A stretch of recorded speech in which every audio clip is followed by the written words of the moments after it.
ఈ బిజినెస్ ఏదైనా మీ ఊర్లో ప్రమోషన్ చేయాలంటే అది సుమన్ టీవీతోనే సాధ్యం. ఇప్పుడే సంప్రదించండి. జై Amaravati 2019 somewhere in October November మాసాల్లో మొదటిసారి టీవీ 9 అనుకుంటా నాకు గుర్తు ఈ అమరావతిని రాజధానిగా కాకుండా కొన్ని ఆలోచనలు చేస్తున్నారు అని, అంటే అసెంబ్లీ తీర్మానాలు అన్నిటికన్నా ముందు, అంటే ఇందాక వీరు చెప్పిన 1664 రోజుల కన్నా ముందు, సుమారు ఒక నెల 40 రోజుల ముందు టీవీలో ఒక సన్న లీక్ ఇవ్వటం జరిగింది.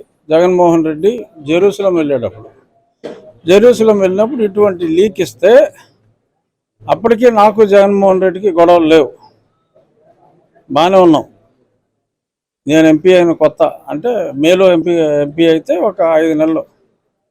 ఆ సమయంలో నేను మొదటిసారిగా ఆ టీవీ 9 చూసిన వెంటనే నేను వాళ్ళకి ఫోన్ చేసి నన్ను లైన్లోకి తీసుకోమని చెప్పి, ఇటువంటి ఆలోచన తప్పు, ఎందుకంటే మేమందరం మరి అప్పటి ముఖ్యమంత్రి ఎన్నికల సందర్భంలో ఇతను వచ్చాడంటే అమరావతిని ఎత్తేస్తాడు, అతని మాటలు నమ్మొద్దు అని అంటే, లేదు అతను ఇల్లు కట్టుకున్నాడు, అమరావతి అక్కడే ఉంటుందని చెప్పి మేము ఎన్నికల్లో చెప్పాము.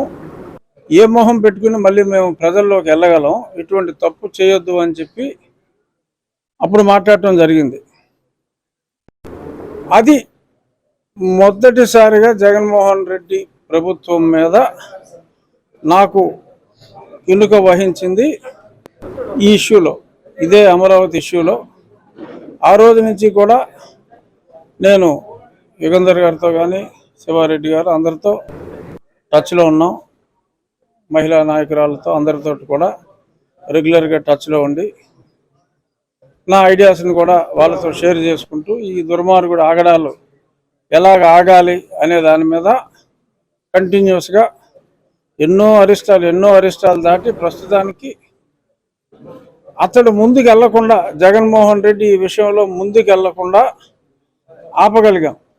ఇది కేవలం వాళ్ళ మనోశక్తి, వాళ్ళకు భగవంతుడు ఇచ్చిన ధైర్యం తప్ప నాలాంటి వాడు ఇంకోటి వాడు మాట సాయం ఇన్వాల్వ్ అవటం, బట్ వాళ్ళ మనోధైర్యం, భగవంతుడికి వాళ్ళు చేసిన ప్రార్థనలో ఆలస్యం అయినప్పటికీ కూడా ఆపగలిగారు ఇప్పుడు దాకా. అప్పుడు పోరాడి చావు అంచుల దాకా వెళ్ళొచ్చింది నేను. మళ్ళీ అది ఎల్లుండి సుప్రీంకోర్టులో వస్తుంది, రేపు సోమవారం చూద్దాం. ఆది నుంచి అతని మీద పోరాడుతున్న నన్ను భౌతికంగా తుదముట్టించాలని చూశాడు. ఆ భగవంతుడి ఆశీర్వాదంతో బయటపడ్డా. కానీ ఇప్పుడు రాజకీయంగా తుదముట్టించాలని, నాకు సీట్ రాకుండా ప్రస్తుతానికి అతను ఆపాడు.